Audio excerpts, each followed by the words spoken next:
Hi, everyone. My name is Andrew Jeffers, and I serve as the media coordinator at the Alliance for Innovation and Infrastructure, AII. And this year, we're hosting our fourth annual Energy Month campaign, where we educate on the importance of our nation's energy infrastructure. And I get to speak with industry professionals to gain insight into the energy resource relevant to their line of work. And today is going to be a little bit different. We're going to be talking about energy infrastructure on the whole. Today, I'm very eager to be speaking about the critical role that energy infrastructure plays in our daily lives with Tyson Williams, a journeyman electrician in Boise, Idaho. It's great to be with you today. Great to be with you. To begin, tell us about your role and your responsibilities. I've been an electrician on and off for probably 10 years. My dad is an electrical contractor, as well as my grandfather, who started the business. We do mostly commercial work, a little bit of residential here and there, some bigger residential buildings, but mostly it's commercial. So, we'll do buildings start to finish, remodels, the whole nine yards, really. Just out there bidding jobs and taking whatever we can get. It's pretty competitive these days. But yeah, on the daily, it's just there the whole process. But yeah, essentially, we make everything light up and make everything work and make it work safely and efficiently too. So it's usually a lot of times what the owner wants, or the homeowner, whatever we're dealing with. Every building is different, but yeah. When it comes to the materials and the kind of energy resource specifically that the homeowner is using, what does that look like from start to finish? We're not involved with the electrical engineer or anything like that, but we'll get plans drawn up by the electrical engineer and follow that. But, when we're working with homeowners, a lot of times you're not always going by the plans, because homeowners can be very picky, especially the ones we deal with, because they're, a little bit higher priced homes. So you got people that are picky and they know what they want. But one of the biggest challenges with that, I would say, is they change their mind a lot. When you're doing residential stuff, a lot of times it's going to change because you know, they decide differently. What kind of decisions are they making that change? Sometimes just a lot of like location stuff, or maybe they don't like the type of lights that they're getting, like, lighting in their house. I mean, it's their place of living, so it's understandable a lot of times, but they're minor changes for the most part, not huge things, take away a light here, add a light here, add an outlet here. It's not something I deal with a lot. Obviously, my dad is the business owner, so I'm the grunt out there working. But yeah, things change, and it's not a problem usually. What are some of the challenges that you and the industry face?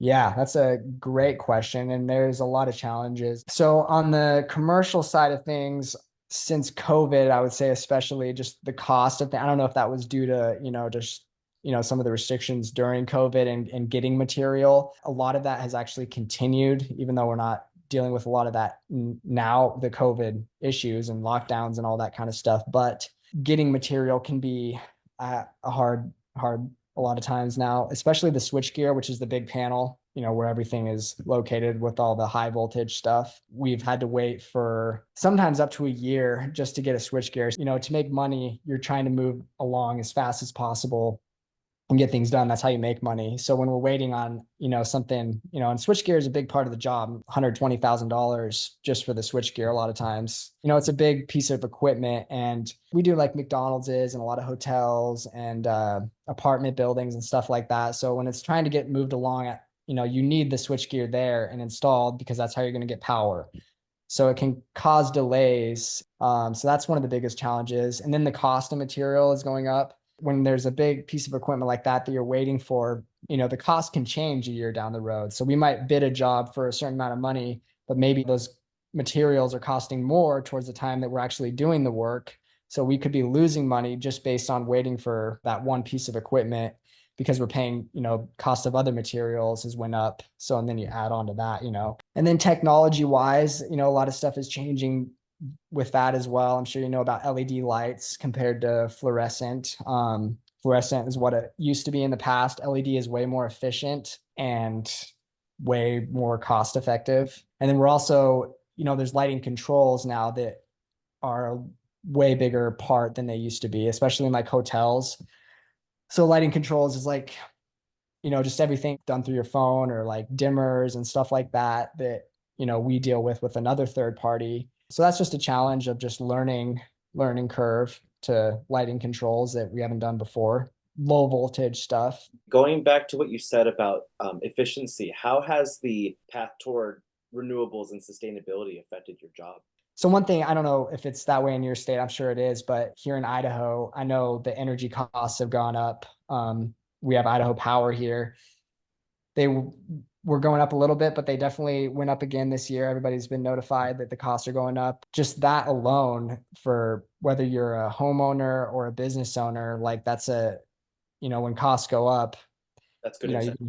yeah, it's exactly. So you want it to be the most efficient as possible because you want to save money, and everybody wants to save money because, the price of a lot of things are up lately. So to save money, I'd say is the biggest thing, and to have it work properly too. I mean, not having to change all the time, changing your light bulbs all the time, like LEDs. You want the lights to last a long time, not have to change them. Why is energy infrastructure important to modern life? I mean, just for the instance of blackouts and stuff, and making sure that an infrastructure is in place to be able to handle those situations, or when power outages happen, whether that be the manpower, the technology, the mechanics, the engineering, everything needs to be in place for it to work. Otherwise, people won't have lighting.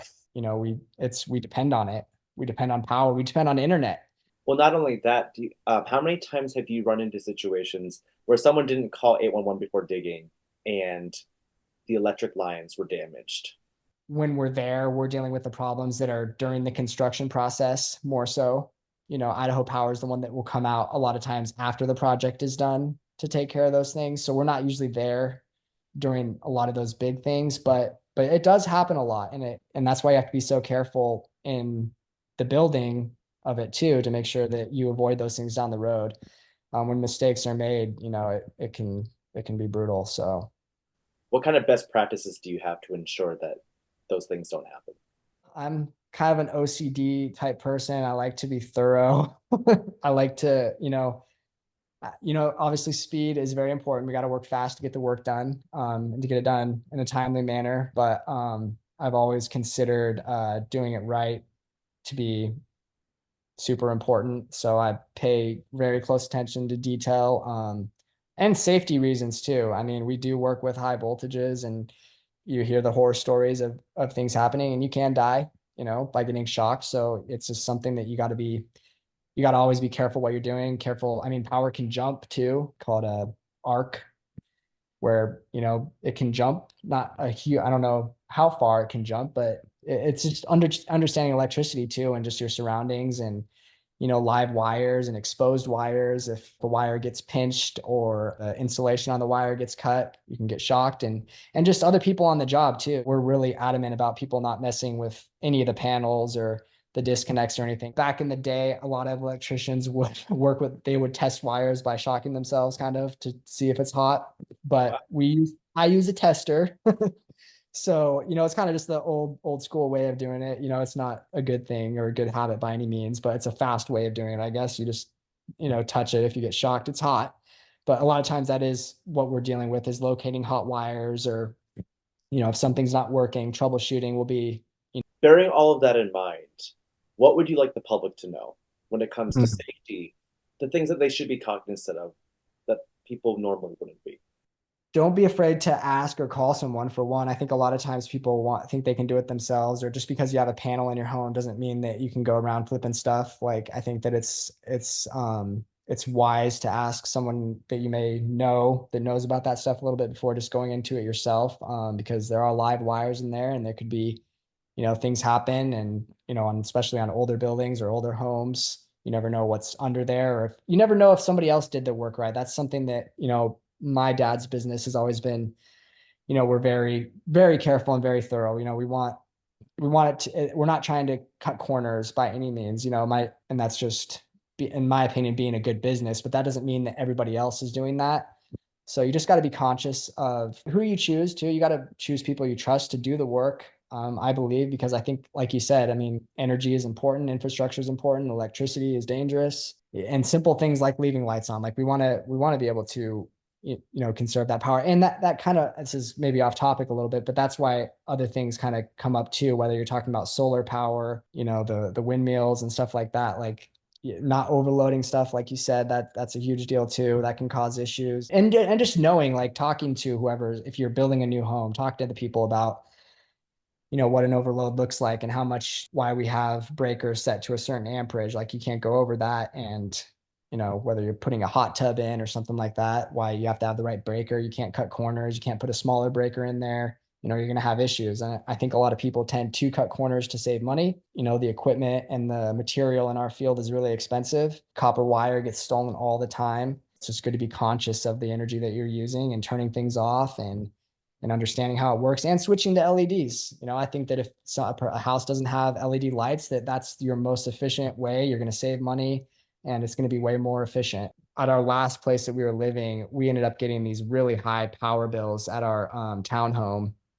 And it ended up being that we had the wrong meter for our house. We were getting billed the wrong meter, but still, whoever was using that, I mean, our power bill was like $500 during the winter months, which granted, during the winter months, you're using heat. Idaho gets cold in the winter. Like the highest I probably ever paid was like 180. If you ever get a power bill that doesn't sound right, it probably isn't right, because people, it's just kind of an interesting thing that, I mean, I had the heating guys because I thought it was like a heating issue and it ended up being the wrong meter completely. But whoever was using it was doing, I don't know if you have like space heaters or what they were doing, but that amount of for a small townhome, for a 1,200 square foot townhome, it's just impossible almost to have a $500 power bill in 1 month. Understanding a little bit about just how your house works and what's drawing power and what you're actually being charged for is something that's worth understanding for every homeowner and every owner. In your line of work, what would you like policymakers and decision makers to know? Energy costs is a huge deal for a lot of families, when, you're struggling to get by with prices of a lot of things rising. Homes in general or just rent has skyrocketed here. It's changed a lot since when I was growing up. So knowing that, create things in a way to where it would be the most cost effective for your homeowners and for your common people, I think is a big thing and it's a big deal. So obviously there's different sizes of wire, and different size conduits and different types of conduits. And there's code based on where you're building it, if it's a commercial building, if it's a residential building. For the most part, I think the code makes sense, to be honest. I recently went through school, so I've got to look in the code book a lot. And for the most part, I think everything makes sense. How deep it has to be in the ground, what it has to be in the ceiling. We call it a MC cable, which is it's like sheath cable. It has to be protected. You have to think about how hot it gets in that area. So temperature, the temperature of that's hitting the pipe or the temperature that's hitting the wire, like all that stuff. On our side, I think a lot of the code does make sense. So there's not anything specific that I can think of right now as far as laws or code that I would change. Well, Um, that's good. and they do update it every 3 years. So we get a new code book, every few years, and there's a few minor changes, and usually they make sense. Some of them are, kind of dumb if you like on the top, like they just don't really make a lot of sense, I guess, why they would change it. But at the same time, it's, they might have their reasons, but I don't really have any complaints on that side of things, to be honest. I think the biggest thing is just like you said, infrastructure and cost, and just being able to run our industry effectively. We need those resources, and we need those resources to be affordable. To learn more, visit aii.org/energy month.